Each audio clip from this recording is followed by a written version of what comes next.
G'day everyone and welcome to another edition of EFL TV. Beautiful weather it's been in Melbourne this week. Hopefully it stays around for the weekend. Lots coming up, lots to talk about, and to help me through it, the EFL's media manager, Lauren Wood, as always. G'day, Loz. Great to be back, Half. Thanks for having me again. Now, great to have you as always. Great to have champions of our game in the EFL as well. A couple of 300 gamers on the weekend. You're right. It is a massive achievement, as you know, playing it for yourself. To string together 300 would be ridiculous. A massive feat. We've got two guys down at the Basin, Todd Power and Matt Smith, who are clocking up their 300th this weekend. So a big congratulations to those guys. They've had some pretty illustrious careers. Yep.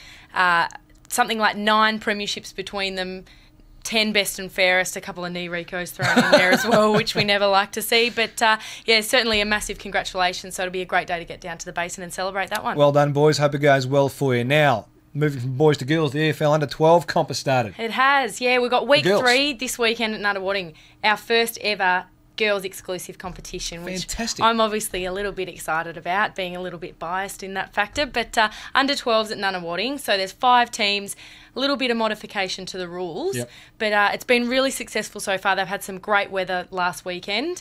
This weekend could be a little bit borderline, but we'll see how we go come Sunday morning. But as I say, it has been a great success. They've all loved it, and we're really hoping it'll be something that we can extend into next year. Good luck. Great idea, I reckon. Speaking of juniors and a great time of year, the finals, third week of junior finals underway. How's it been going? It is. This big one's just a week away for all those little tackers. But it has been going really well. As we've mentioned a couple of times, the weather last weekend was fantastic for that round 2 of the finals. So we're into the preliminaries this weekend. All the details are on the EFL website and also in both the footy records this weekend. So great opportunity to get out there, watch the Stars of Tomorrow. Just a reminder to everyone, it is $4.50 to get in at the gate. Yep, pay up. No dogs and no grog, as we mentioned a few weeks ago. So just remember that one. Makes perfect sense to me. Now, the Huddle. Love the Huddle, and I know there's a lot of fans out there. Fans can get up close and personal next week. They can next Wednesday, the 10th of August it will be, down at the Hog's Breath Cafe at Knox Ozone. They're a great sponsor of ours. So there'll be a live broadcast of the Huddle from 6 o'clock, all your favourite segments, a few guests thrown in, Club Corner, all those bits and pieces. So great opportunity for everyone to come down, have a great night talking about EFL footy. Make sure you book a table, though. There'll be, as I say, details on the EFL website. Kids eat free, so you might have to bring the little tackers. I know Will loves the curly fries, so kids eat free. And also, if you order a ribeye steak, you get a free Corona. So certainly a great night to get down there. There'll be plenty of giveaways as well. William will not be having the Corona. That'll be for me. Now, giveaway. Speaking of giveaways, we've got a couple of footies to give away, have we? Or one? Or what have we got to give away from last week? We've got one signed one from last week and 2 unsigned, which unsigned ones, it's a Sharon Kangaroo brand, so they're all great. So we better draw it. Right, here we go. They're in here. Now, I get to draw it or you do? Me? Okay. I'm going deep because I don't want to mess this up too badly. Righto. Now, Jared Bolton, you are the winner. Don't know who you are, Jared, but you're going to have a hell of a time with a brand new footy. And good luck to you. Is it 2 more? 2 more, 2 more. Yeah. Jared Bolton's a winner. Who else? Lee Odermatt. I'll get that right, or you'll help me out. I think. Odermatt. Divi 4. Divi 4. Well done, Lethal. Yep. And last one for the footy. Anne Burton, you are a winner of the beautiful new Sharon Footy, Bogues Sharon Footy. So thank you to Bogues for that. And of course, our code word coming up later in the show for your chance to win a footy for this week's edition of EFL TV. It is this weekend. It is Eastlink round, so it might just be a little bit Connect East themed. Make sure you take Eastlink to your game this weekend because we know it's a great way to get around. Always a great catching up with you, Loz. Good luck this weekend. See you next week. No worries. See you then. Lauren Wood, the media manager for the EFL. And joining us now, a very special guest on EFL TV, the EFL's brand new goal umpire ambassador. You can see her in a funny coloured hat most weekends in the AFL as well. Chelsea Ruffy. G'day, Chels. G'day, Half. How you going? Going very well. Now, I want to know the first question. First question I've got. How did you get involved in goal umpiring and why? Why? Very good question. Yeah, thank you. I like to be yelled at a lot, you know. No, look, I've always been nuts about footy. Very early years, I have memories of being in a town in outback South Australia where my family lived, and Dad was the coach of the footy team and used to play as well. And basically, footy's been a part of my life for a very long time. So when I had the chance to volunteer in high school and do a couple of matches for the boys, just put my hand up. I thought, well, I love the game, so I'll give umpiring a go. How did you find out you're actually good at it?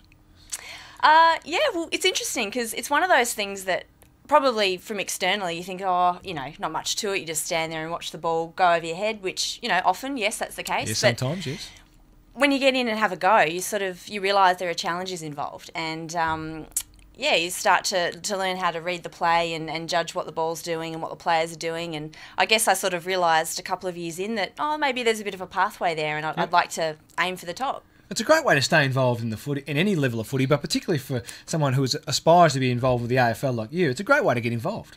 It certainly is. I mean, it's the best seat in the house. Yeah. You're there where all the action happens. You get to witness those magical skills and just be there for all the excitement. And look, the game is not about the umpires. I'd never say that, but I'm not sure about that. To be there and actually, almost have the crowd sort of hanging on your decision is very, very exciting. What's your favourite memory so far in your illustrious career?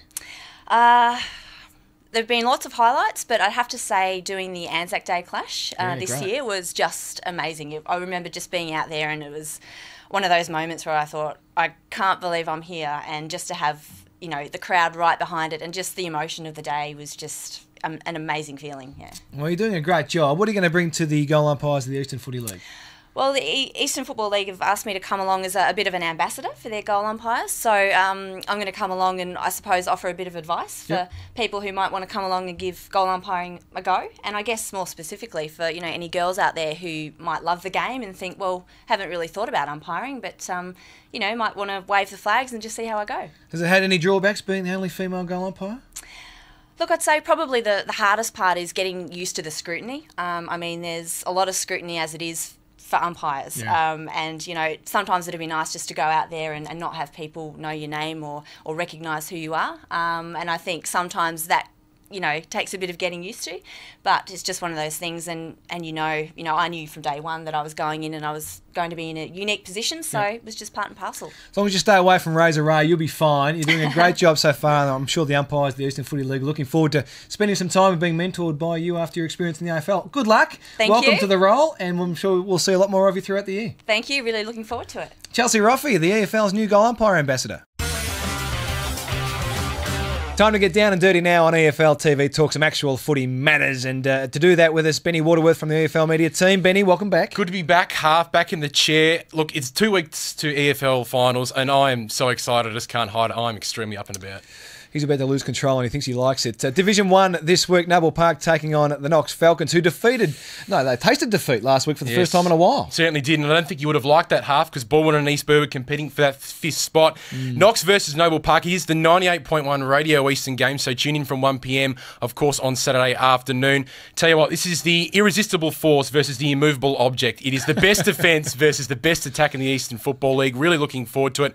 Noble Park continue to go from strength to strength. We've mentioned Kyle Martin a couple of times. He's kicked 35 goals this season as a midfielder. That's better than Bo Dowler, so it's not a bad effort. He's doing very well.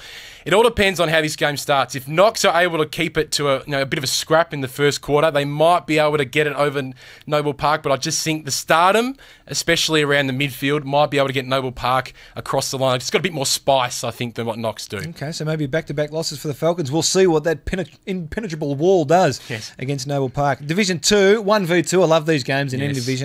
And Mighty Lilydale, they're on fire. Nathan O'Keefe, is his shoulder okay? Is he going to play this week? He kicked 8 goals last week, so he might be doing something right, and good on him as well. But you tell you what, Roeville are in fantastic form at the moment. They've won their past 6 games by an average of 57 points. They're doing some fantastic work. I reckon get on the bandwagon as well. And a mini EFL TV exclusive here. You know what happened last time? Yes, I do. But Chris Barlow, your bestie, apparently had 2 weeks off. He's going to come back into the side. And Matt Stanley missed a fair chunk of footy this season with a hamstring injury, expected to play the co-captain on the weekend. So I reckon that'll really bolster Roeville's chances on the weekend. And I think Lilydale are due for a loss, even though they've only had the 1 blemish for the season.